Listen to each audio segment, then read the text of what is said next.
Today's podcast is brought to you by Audible. Get a free audiobook download and 30-day free trial at audibletrial.com/voicesinmyhead. That's audibletrial.com/voicesinmyhead. Over 180,000 titles to choose from for your iPhone, Android, Kindle, or MP3 player. That's audibletrial.com/voicesinmyhead. Give it a try today.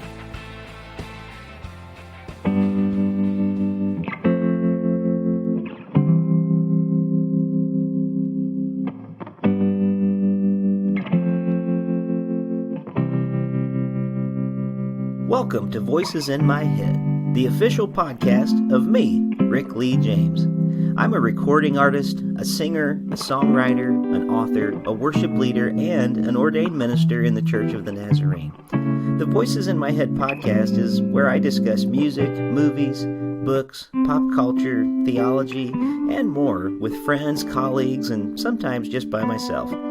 Now make sure to let me know what you think of today's episode by leaving me a review on iTunes or by tweeting at me at Rick Lee James on Twitter. And please join my mailing list at rickleejames.com where you can receive an email every time a new episode is released. And by the way, in case you're interested in a daily dose of kindness and encouragement beyond this podcast, I also run the Twitter account at Mr. Rogers Say, where I post daily quotes from Fred Rogers, one of the voices in my head. Well, I guess that's it for the intro, so sit back, relax, and listen to the latest episode of Voices in My Head. Hey friends, welcome back to Voices in My Head. As always, I'm your host, Rick Lee James, and I'm so glad that you are here for another great conversation today. This week is a special episode because it actually is from the Church Music Makers podcast, episode 9, which I had the privilege of being on just a couple of weeks ago with my friend Craig Harmann. I asked him if I could share this episode today because I really love what Craig is doing, and it was just great to be able to sit and chat about some different things that are going on with my ministry and with the music that I make, and also to talk with Craig a little bit about what's going on with him. So let me direct you first before I play the conversation for you. I want to direct you to churchmusicmakers.com, which is Craig's website, and here's just a little bit about it from the webpage. It says, "We are all church music makers. We may be in big congregations, small congregations, congregations with minimal resources, congregations with many resources. We may be organists, choir directors, guitar players, drummers, singers. Whatever the case is, this blog is for all of us." Well, Craig has really been doing some great things to help support local church music makers and church music makers on a broader scale. You'll get to hear more about some of the things that he does with leading choir at his local school where he teaches and being involved in ministries there. But I am so grateful that he allowed me to share our conversation together from his show. And I'm hoping that those of you who listen to my show will go to wherever you listen to podcasts and hit subscribe on the Church Music Makers podcast as well, because Craig is really doing a great job and having some wonderful conversations there. So I hope you enjoy the conversation that we had together on episode 9 of the Church Music Makers podcast. Here we go.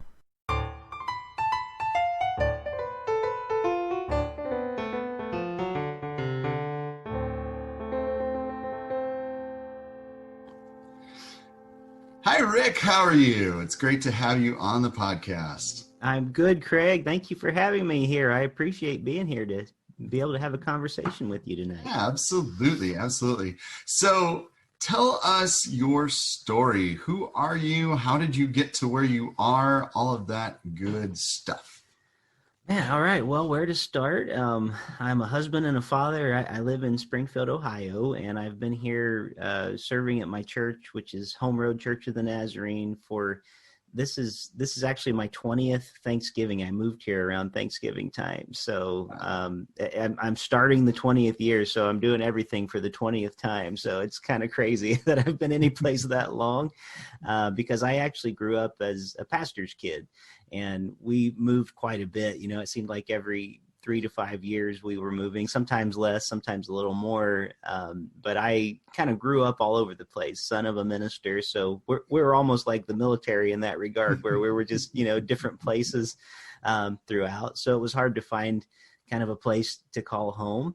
Yeah. But I've been here long enough now that Ohio feels like home to me. So I'm glad to be here. And I've been ministering.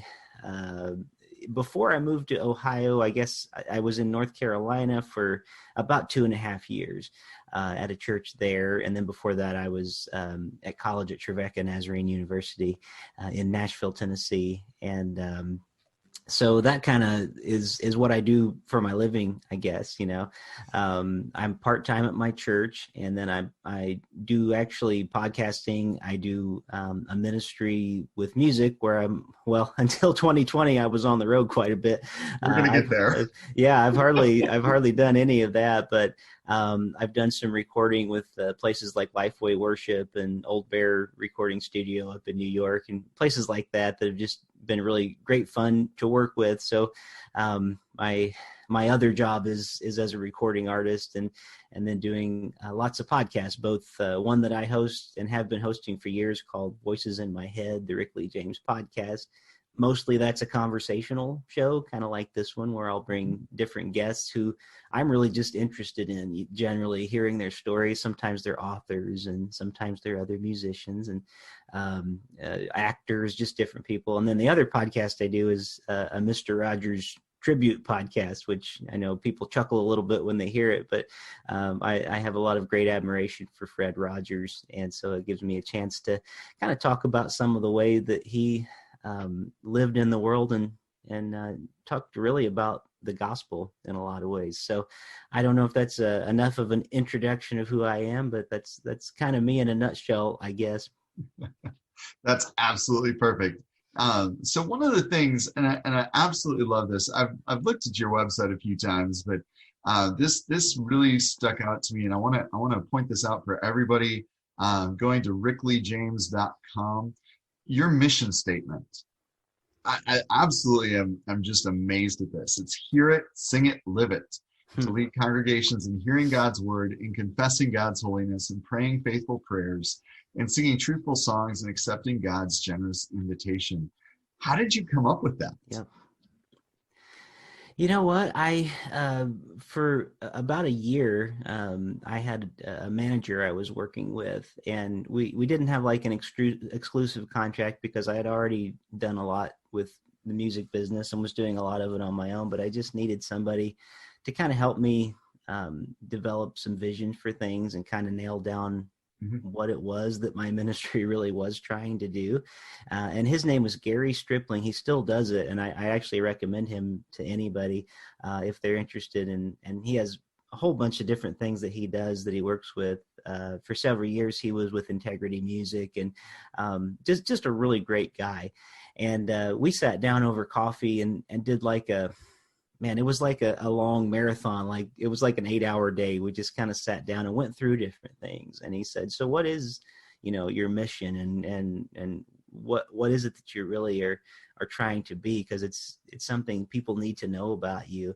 And so I'm very grateful to him for helping me kind of flesh that out. I kind of knew what I wanted it to be because all those things that are mentioned there were really the heart of what I felt my ministry was and what I felt passionate about. And yet he was really good about helping me kind of, make it concise. And then, what can you do just to stick it in people's mind? Hear it, sing it, live it. Or I said it backwards, sing it, hear it, live it. but it really is the gospel, Absolutely. Singing it, hearing it, living it. And it also means, hearing from the Holy Spirit and allowing him to faithfully move in and through us. So that really was such a help. So I'm very grateful to Gary Stripling and the management agency because he really did do a lot to help kind of get me disciplined in what my message was, I guess. So, yeah. Yeah. And, I'm a fan of mission statements. I've worked on one for a while and I still am working on it, but I think it helps us to focus because for the longest time for me, it was, I'm just kind of aimlessly going along. And I think many of us in church music, that's what we do, right? Mm-hmm. We're leading worship, we're singing, we're directing choirs, we're doing so many different things, wearing so many different hats, that to try to come up with something this is what I do and this is why I do it. I think coming up with a statement like that really helps to give us some parameters and give us a direction, give us some focus. I mean, mine's taken on a lot of different directions because I went to college to be a high school choir director, and I did that for 1 year. And then That's awesome. I'm a pastor's kid too. So, but it basically, after 1 year of teaching, which didn't go that great, I went into church music and I've done it for 18 years. And now I'm back in the classroom part-time again. And, but it's taken on different directions of, I'm my goal, whatever I'm doing, I'm wanting to educate. I'm wanting to help people be the best musicians they can be, to help them sing. That doesn't matter whether I'm in a church setting or whether I'm in a school setting or teaching private lessons or whatever. So, but having that helps to give that direction and give that focus. So that's amazing, Craig. Yeah, that's awesome. I love that you're doing that. And just, as someone who, I've never been a great choir director, but I love choirs, and I love whenever we have a community event, especially, and you get over 100 voices together, and there's amazing. Something just so beautiful about everybody getting lost in that together. It's not about any one person, and it's everybody working together, and I love that. I love that you do that, Craig. That's amazing. Well, thank you. No, it's something that definitely was ingrained in me from a young age. I mean, my dad, like I said, was a pastor, and he sang in the choir in seminary, and just loved choral music. So that was a staple of my life growing up. So that's just always been a huge part of who I am and what I do. All right, so let's dive into the podcast, because I love what you do. I listen to your Voices in My Head podcast regularly and absolutely love it. Oh, thanks. The conversations that you have are really, really powerful, and I think, like you said, it really is an eclectic group that you have on from time to time, which is great, because I think that gives you an opportunity to talk to a whole lot of different voices. How do you go about choosing your guests? That's a really good question, especially when I first started, which has been, I can't even remember now. I think I've been doing it for 8 years or something. It's been a while.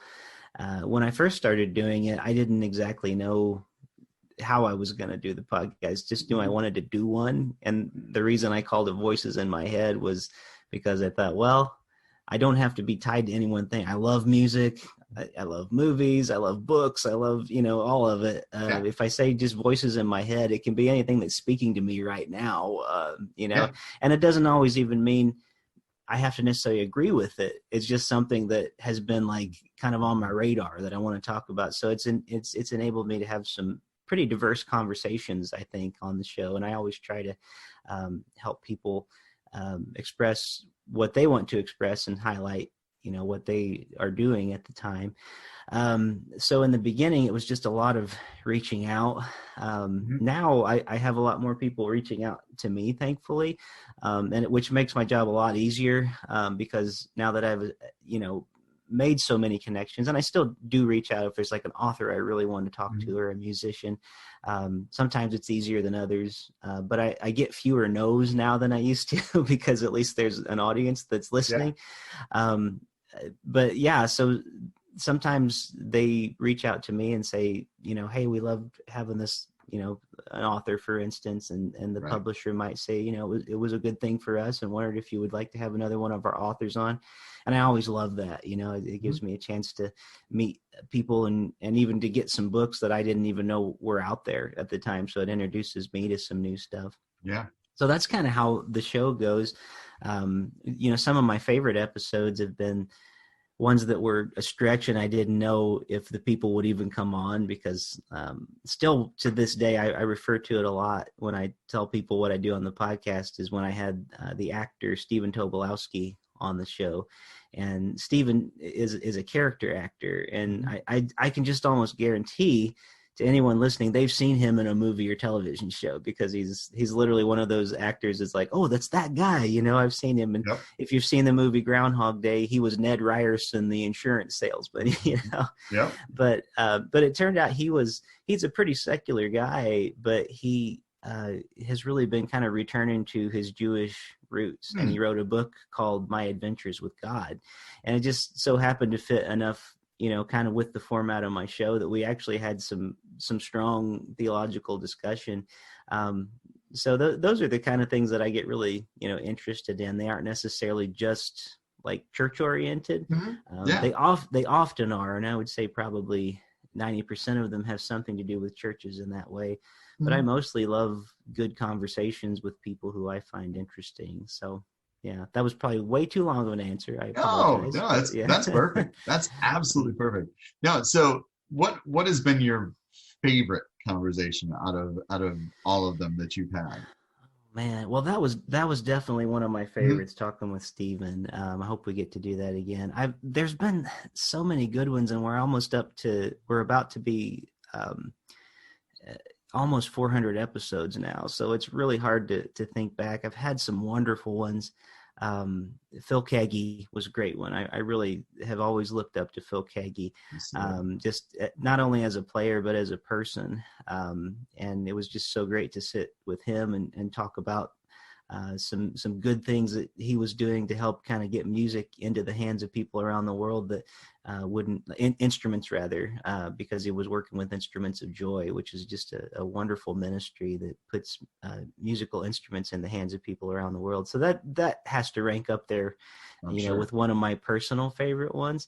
I always love when Andrew Peterson comes on the show and we get to talk, because he always has just some really fascinating insights. I'll give you one more, because there's just so many, and I hate to start naming names because then I feel like I'm going to leave somebody out too, because they've all been good. I mean, Sure. But William Willimon, who I just had on this week, actually, I think this is maybe the fourth time I think I've had him on the show.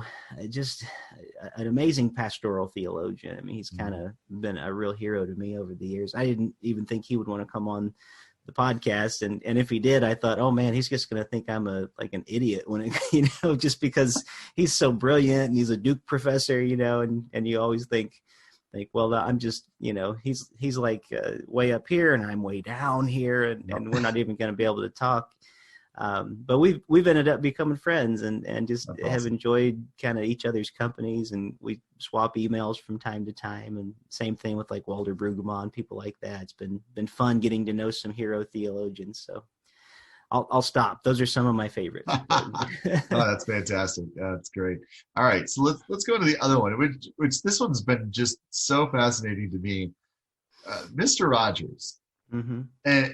And like you alluded to already, he obviously, yes, faith was very important to him in what he did, and definitely came out without really him having to say it. Just how he lived his life, the way that he treated others. So talk a little bit about that podcast. What was it that made you say, I need to create a Mr. Rogers podcast talking about him and his life? Was it just there wasn't anything out there, or what led to it? Yeah, kind of. It was a few years back now. I had read a book.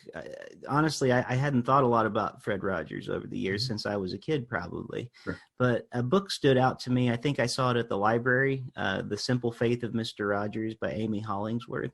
And this was before any of the movies or the documentaries or anything like that had come out, like Won't You Be My Neighbor? And so it was for me like my first dive into understanding who he was and like the powerful like faithful person that he was, and sort of his like religious practices. And like he was almost I found as reading this book, he was almost like a John Wesley type figure that, up early in the morning so he could start his prayer time, and he had a daily rite that he would do, and then he would off to exercise, and then the prayer would continue, and he would walk through the studio doors with this prayer he would pray every day, Lord, let some word that is heard be yours, as he would walk through the door. And his life was just like, it really spoke to me at a time when I needed it, and I was trying to develop kind of a daily rite in my own life at the time. So it really worked out because I really admired him and his practices as much as anything else. And his approach to the gospel was not so much tell as much as show, and his whole theological world was really wrapped around this idea of Jesus telling us to love our neighbor as ourselves. And who is our neighbor? Everybody is our neighbor, so if we can love each other well, then we are enacting the gospel. And I just found his life to be so amazing in that way. So it really would have been around 2015, going into the election in 2016. I was finding myself just very discouraged at the state of things. And I had a couple quote books from Fred Rogers that really that's all they are. They're just these little snippets from Fred Rogers. And I hadn't seen anybody doing anything like this. So I thought, well, I think I'm going to start like a Twitter feed just for, Mr. Rogers quotes. And I didn't have any followers or anything. It was just like every day, maybe I'd put up a Fred Rogers quote that was speaking to me at that time. And I now, a couple years later, I think 4 years now, we have 65,000 people on Twitter that follow this account daily, where I literally just post Fred Rogers quotes. Out of that, I kind of asked, because people seem to be interested so much in it, and movies were starting to come out and things like that. And I thought there's maybe some interest in this, and this might be a really good way to kind of tell the story of Fred in a different way. I wonder if there's a podcast, and there weren't any that I was aware of. So I asked like the Mr. Rogers quotes community on Twitter that I run. I said, anybody interested in that? Would you listen? And I just got a ton of people. Oh man, please. So I think it was about a year ago. I put out this podcast. It's called Welcome to the Neighborhood, a Mr. Rogers tribute podcast. And the first season that we did was more like an audio documentary, where I get together with my friend David Dalt, who is in Chicago, and I'm here in Ohio. And I'd write the episode first as far as like the story I was going to tell. And 1 week would be like a theme of love, and like how Fred would show this, or kindness, and how, different episodes or parts of his life were geared towards this.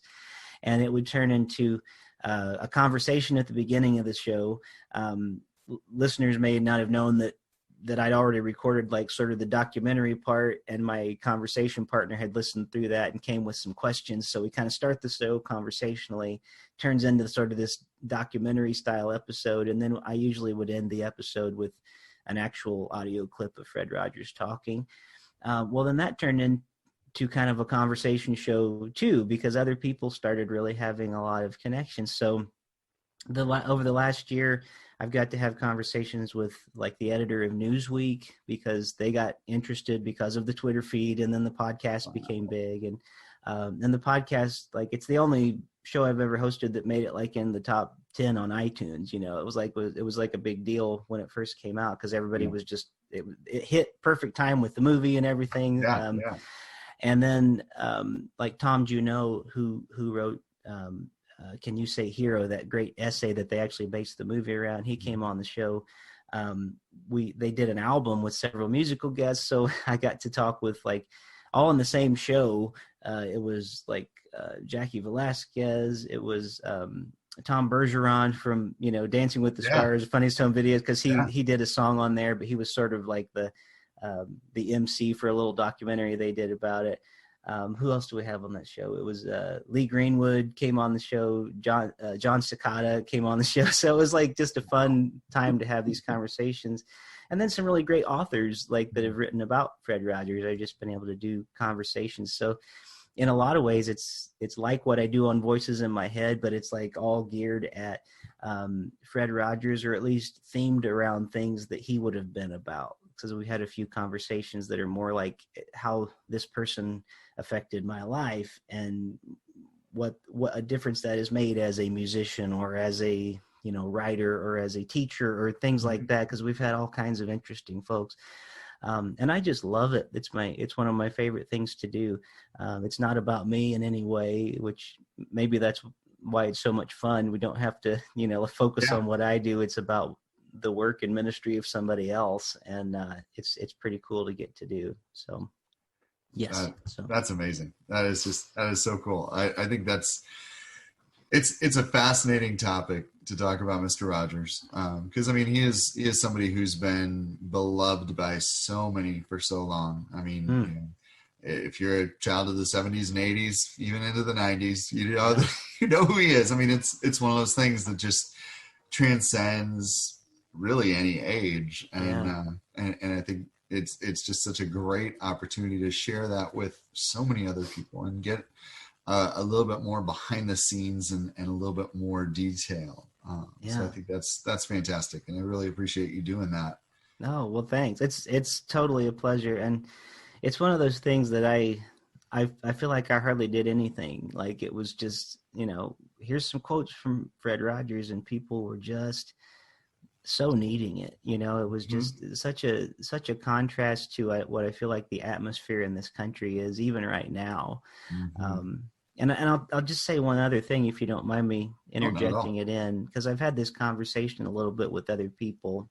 And I think one thing that is so sorely missing, at least in American culture right now, is we are at a strange time and place where there is not one moral voice that is universally recognized as a moral voice that speaks to everybody. And it's very strange. Like there's not a Billy Graham right now that even if a person like didn't believe in God, at some point they at least had some sort of respect for, this is a man that I respect, like with Billy Graham.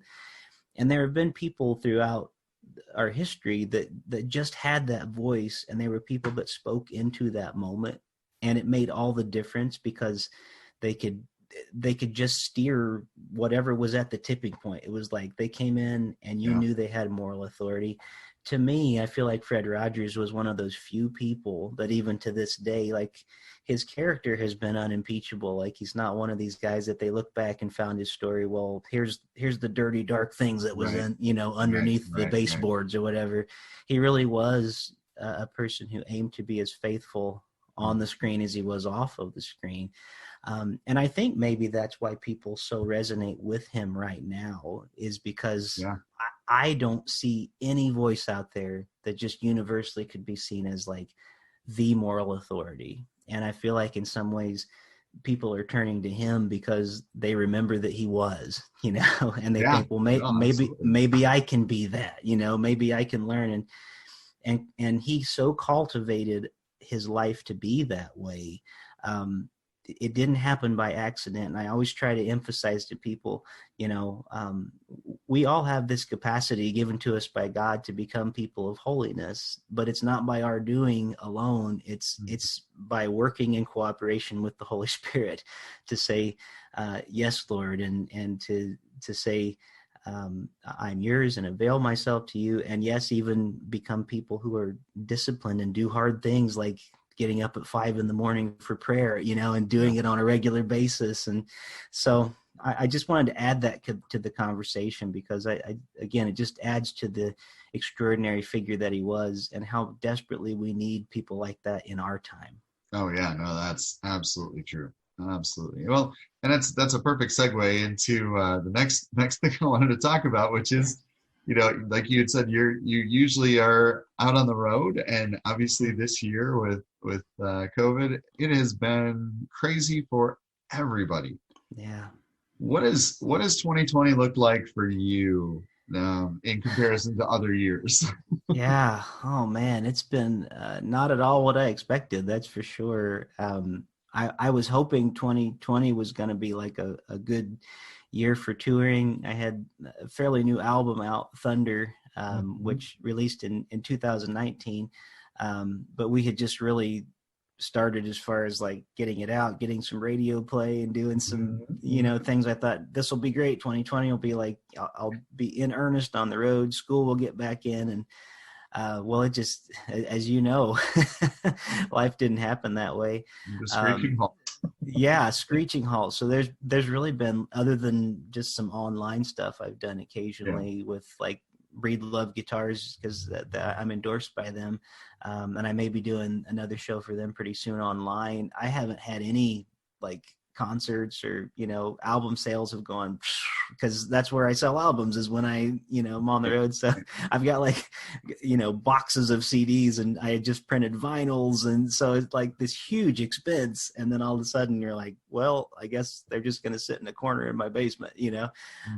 So that's been a hard thing, but I've been so busy, and I like the people that have been coming on your show and talking, and I've got to listen to a few of their conversations. I feel like we are maybe 3 times more busy at our local churches than we ever were, even if there's nobody in the building. Because we've been online, we've been doing a like radio service from the parking lot where people can drive in their cars and tune in. And then we also do a socially distanced indoor service at the same time. So it's like 3 ways to do it on Sunday, and then we don't meet any other time in the building during the week because we're doing videos and stuff. So in some ways, one part of life which was very important stopped completely, and then the other ways, like this exhausting just marathon that just never seems to end, is still going on. And we're entering this hard winter time, and I'm it does feel like at times, like, how long, oh Lord? We miss each other. I'm tired of only seeing people with a mask on, and yet I want them to wear them because I want them to be safe, and I want to keep them safe, and yet I'm itching to get back on the road and do some music, because there's just something about playing live. So yeah, it's been an interesting time for sure. And I think, it really helps us to realize how important it is to be connected together in person, right? Yeah. You can do so much, and technology is great. And I repeatedly thank God for that, for the developments that we can be able to have conversations like this, with me being in Texas and you being in Ohio.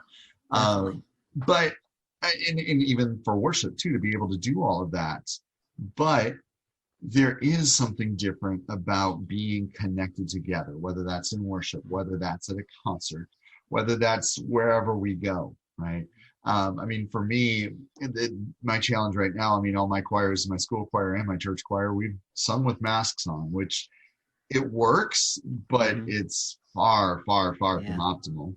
And we're not, for my school choir, we're not having Christmas concerts. So I'm in the process of putting together virtual choir videos for my school choirs, because, it's at least giving them an outlet. It's a lot of time. It's a lot of, but it's something that I'm happy to do, and I'm willing to sacrifice that time to make it happen for them, so they've got an outlet, to try and make it as somewhat normal-ish as possible, because it's nowhere close to normal by any stretch, but it's trying to make it as routine based, or at least typical as we possibly and I think for many of us, as we're heading into the holidays, that's the struggle, is trying to figure out, okay, how do we do this? How do we make this, especially as a parent, how do you make that fun for your kids and enjoyable, and keeping some of those traditions, that you've done together, but altered in some way. It's tough. It really is. Yeah. It's a hard thing to figure out as a pastor at a church too, when you're ministering. And like I said, I've been doing music at this same church for like 20 years, and they've been gracious to let me travel and do other things in addition to that. Well, now this is all there is. So, there's been no lack of playing, that's for sure. It just hasn't been, the stuff I used to do. But I'm always wondering, like, did we do enough to protect our people? Because I feel like in some ways right now, we're like loving each other and loving our neighbors is sometimes it's as simple as putting on a mask and still being there with each other. But then there's times I think, oh boy, did we do enough today? Because most of us would probably be okay if we got the virus, but we got this lady right here that comes every week. So many health problems. She's so faithful. She's going to come if the doors are open, and I almost feel like, did we do her a disservice this week by opening this week, because she's so faithful. She's going to come no matter what, and that's her choice. And there is this wrestling of like, what do we do? Like we want to meet together. It's so important that the body of Christ be together. We miss it when we're not together. We grow together. But gosh, we're asking these hard questions we just never had to ask before.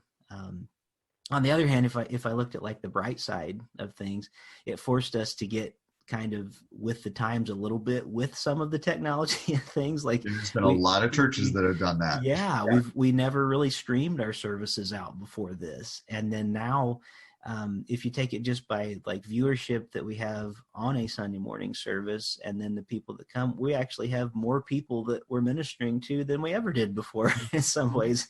So, I mean, there are like ups and downs and trade-offs with all of these things. There's been lots of family time, around here. My wife is a teacher, so she goes out to school every day, but my son is online at home, and I'm like with him, and we've not been meeting outside of our home with much of anybody. Matter of fact, because she's at school and like, her principal had COVID, teachers in the same hallway have COVID, kids have come in, they've had family with COVID. So it's like, we're worried about like, she and my son have not come back to church because like, if anybody's carrying it, it's her, type of thing. Right. So then I try, like when I'm there on Sunday morning, even though I'm there, I'm trying to keep away from people as much as I can because I don't want to spread it. So it's this weird thing of like, let's be with each other while not being with each other. And, it's just such a hard time right now. It really is. And I think there is that balance, like you said before, it's that wrestling of, how do we navigate this? We aren't called to live in fear, right? And obviously God is bigger than any virus or anything else around us. Yes. And so that's the thing I've come back to over and over again is I'm willing to take as many precautions as possible. I will wash my hands regularly. I will wear a mask. I will keep my distance. I will do all of those things. And if for some reason down the road I look back and say, you know what? I didn't have to do all that. I just overreacted. Great. Yeah. I would much rather do that than to say, oh, you know what? I could have done this. I could have done that. Because, because that was and I think it was kind of reading some of the articles back in March about some of the choirs specifically that had different events that, where it was like one person came in and had COVID and everybody left and they're all infected. And it's like, right. Whoa. Well, yeah, I mean, singing is different. So I spent a lot of time really wrestling with that and investigating, what are the things that come from singing? Well, obviously you're breathing deeper. So if there is somebody, you're going to breathe that farther down into your lungs. If you have it, well, you're expirating more, right? And so the sound that air is going to travel farther. So, for me, it was okay, well, and there's some churches and schools right now that are still, we're not doing any singing at all for the near future. Well, okay, I can see that to some extent, but I think there also has to be a balance of, we have to take precautions, but we still have to live our lives. We still have to find creative ways to worship. And so like what you guys are doing of, hey, we're going to put it pull in the parking lot, turn on your radio. I've seen a lot of churches that are doing that, which is great. I mean, that's a creative solution where you're still together, but you're not. Right. And it's different, but the good part is this is not going to be forever. Yeah. And I don't know how long, but it's not going to be forever. And for us, it's kind of helped in like our indoor service too, because we have enough. I mean, we may have 70, 80 cars on Sunday morning that show up, well, those people generally are not going to come inside either. So actually the people who do come inside, it helps us to space everybody out too, and then we do encourage people, wear your mask if you're going to sing, and things like that. So like you said, and I was just thinking of what some of my friends who've traveled around the world to, not just in this time, like in other times, in places where like the church is persecuted and they can't sing because of like if they get found out, sometimes it's an underground church type thing, Yep. in different parts of the world. And I've heard stories that they'll come back and tell me about this place where they worshiped. I said, these people are literally in a cave worshiping on Sunday morning. It was somewhere in the Middle East. And they said, if they're found out, that's it. And they said they were whispering, like, open the eyes of my heart, like songs like that on Sunday morning. It's like these people were so desperate to worship God, they would do whatever it took, And I've thought of that with like this climate that we're in, like nothing is going to keep us from giving praise to the Lord. And yet, like, if they can do that in a cave, like to whisper, like surely we can figure out some ways that are safe, to do this with each other and continue singing praises and still look out for each other and hopefully help each other in these times. Well, and even too, growing up, one of the things I heard over and over again is, the church isn't the building, it's the people, right? Mm-hmm. And so this is the opportunity for us to lift that out. And I think it's hard because we get comfortable. Mm-hmm. Right? We build these traditions, we build these connections. And so we become reliant on the building. Yeah. Now the building's closed, but we're still the church. We're still worshiping. In fact, like you were saying, and for my church as well, our reach has actually increased. Mm-hmm. What a great opportunity, right? God has laid this in front of us to say, hey, okay, so you can't come to church. Well, we can bring church to you. You can be in your living room. You can be drinking your cup of coffee. You can be sitting in your pajamas. You can come and worship. Yeah. And it doesn't matter where you are. It doesn't matter if you're in the state, in the city, even in the country. Mm-hmm. You can still worship. Yeah. I think that's so powerful. And I think that's going to have a long-term impact. I really do. And I think that's a positive thing to see. I hope so. And I hope this will help us too. My worry is in all of this, because right now I'm very comfortable telling people, if you don't feel comfortable coming in to worship with us, like that's why we're offering this online, send us messages. We've got like sort of online greeters that can kind of talk to you. We want to hear from you. Relationship is really important.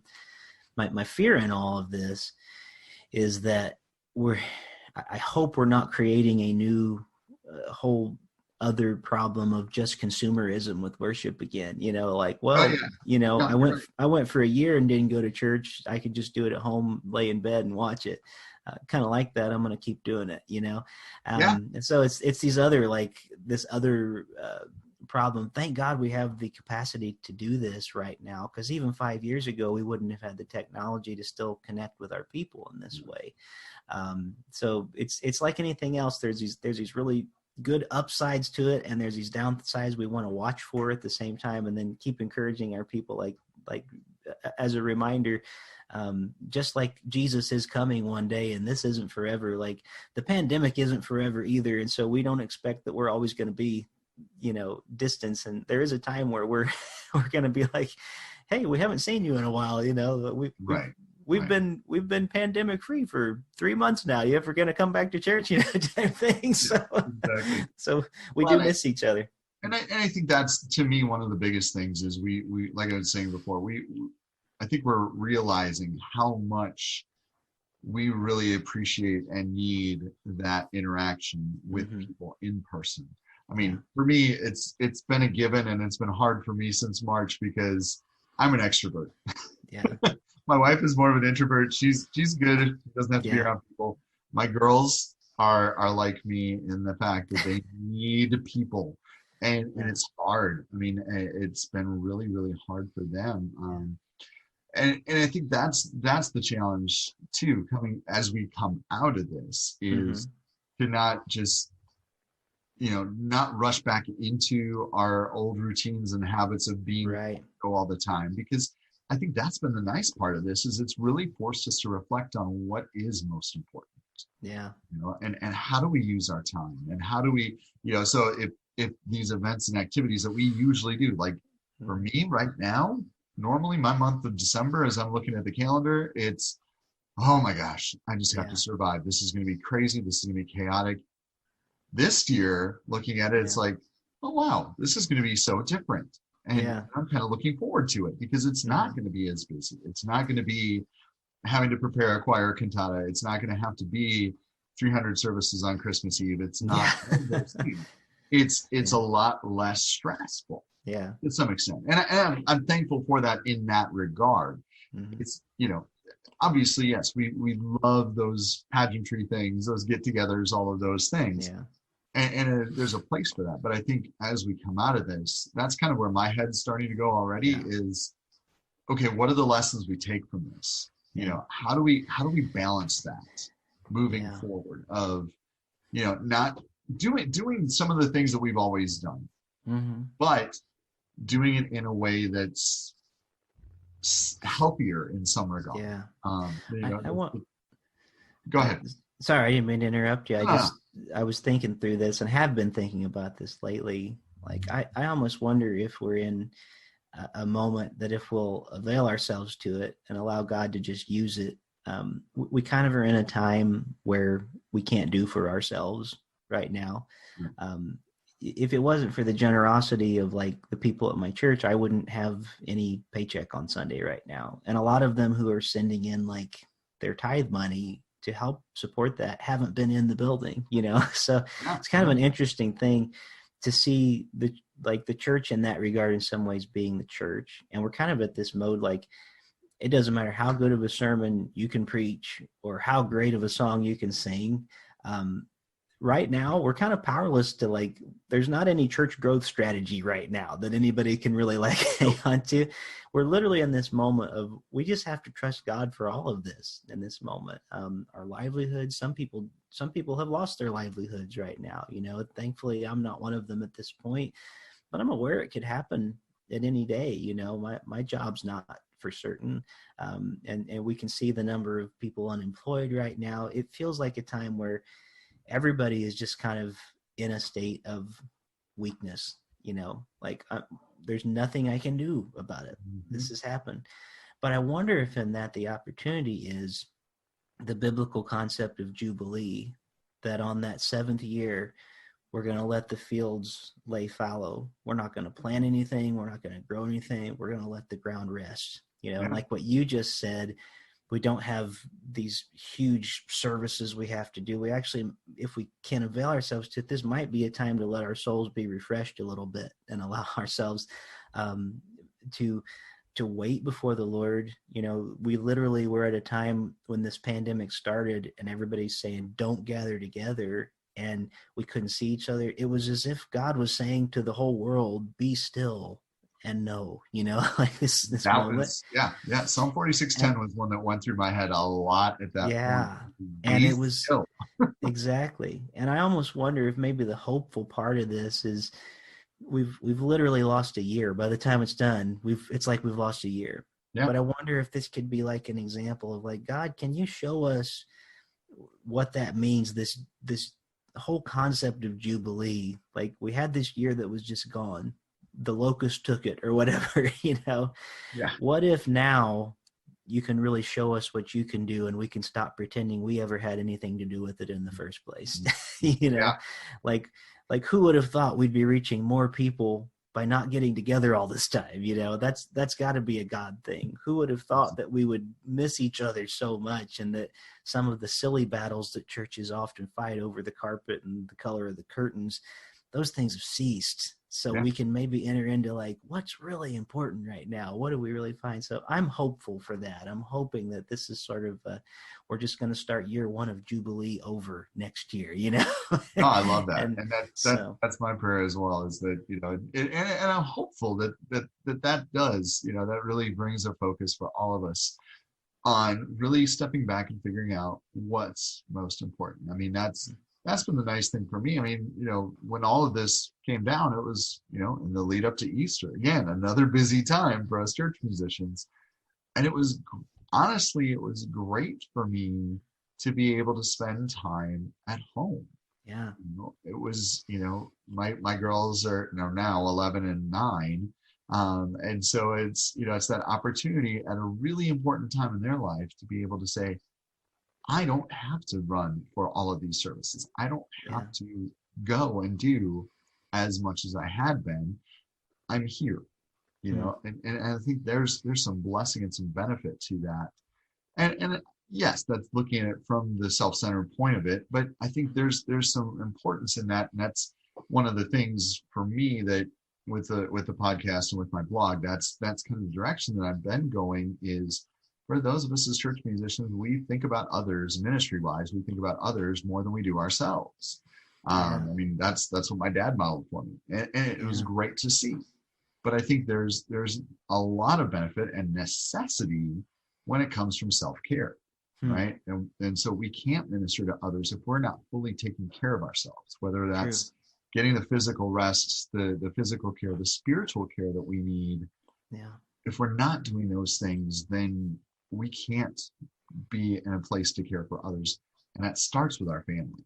You know, if we're not taking care of ourselves the way we need to, we can't minister to our family before anybody else. And so that's got to be the priority. So I think that's one of the things I'm hopeful, again, for all of us, whether we're in ministry or not, is that we make sure that we're taking care of our family first. Definitely. You know, I mean, there was a point, like I said, my girls love people and they're girls, so they have lots of words every day to use. There were March, April, there were a lot of days where I'm like, I need to leave the house and go somewhere because okay, there's too many of us. Yeah. But, you know, now looking back at it, I'm thankful. I really am, because, you know, it has been a blessing of the time for all of us. Yeah. And so I think that's the thing, is that it's looking at those things and saying, oh yeah, okay. So in the midst of all this chaos and craziness, there is positives, there is blessings that come out. Yeah. But I'm there. I agree. Yeah. Yeah. Well, Craig, can I just say something as a word of thank you? I love that you are here as an encouragement to church musicians, and that your whole focus is on the well-being of those who minister. I think that's something that's very much needed, and it's very unique. So I just wanted to say, before we end our time together tonight, before I forgot, because you were talking about that with your family and with your ministry, and everything you do is out of this place of love that wants to encourage people and encourage people in a very holy way. So I really appreciate that, and I appreciate you reaching out to have this conversation with me. This has been a lot of fun tonight, for sure. Absolutely. Absolutely. So just to finish our time, what, if there's one thing that you can give as an encouragement, what would it be? One thing as an encouragement. Well, tell you what, at the time of we're recording this, we are about to enter into my favorite time of year, which is Advent. And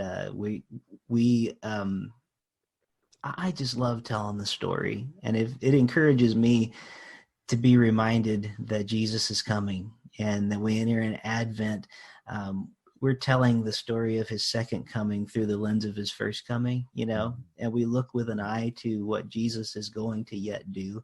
And so if there's any encouragement I find from that, is, guess what? The story's not over yet, you know, and it's not all going to be. At some time we're going to look back at this really hard year, and it's just going to be like an old tale that we tell, you know, like, you remember how that year was like, we were wearing masks everywhere. Can you believe it? And we didn't touch each other, and we didn't hug. And you know, I do think, looking with an eye to the gospel for the hope that is there, there's so much to be encouraged about. There's so much knowing that this is not done yet, and that our God is so good and is so faithful and present. So I'm joyful to get to tell the story all over again as we enter into the Advent season again. And it's going to be a different way this year. I don't love doing it over the internet when we do it that way. I don't love doing it for a bunch of cars in a parking lot like we're at a drive-in theater, but we do it. And you know what? It's never been about our convenience and comfort. For 2,000 years now, the church has been striving to find new ways. How do we tell this story? And so this is another opportunity for us this year. It's going to be a different way than we ever did it, but we're still going to get to tell the story, and I'm so grateful for that. So I hope listeners will find that encouraging, because that's what's encouraging to me. I love this time of year, and I'm just not going to let the pandemic ruin it for me. I love it. And that's a great place to end it. So thank you so much, Rick. I really, really appreciate your time. Really appreciate the conversation and having you on. Same here. Thank you for having me. It's been a pleasure. Thank you for joining me here this week on Voices in My Head. I hope you'll visit me on my website at rickleejames.com, where you can find out more about me, get my music on vinyl and CD, follow my blog, and even schedule me for a concert or a speaking engagement. Better yet, even a book signing in your neighborhood. You can find all that and more at rickleejames.com. Also, it would mean a great deal to me if you could write a review of this podcast on iTunes. The more positive reviews that we receive, the more visible this podcast will be online. And now for the benediction. May the God of hope fill you with all joy and peace in believing, so that by the power of the Holy Spirit you may abound in hope. God bless you, and thank you for listening to Voices in My Head.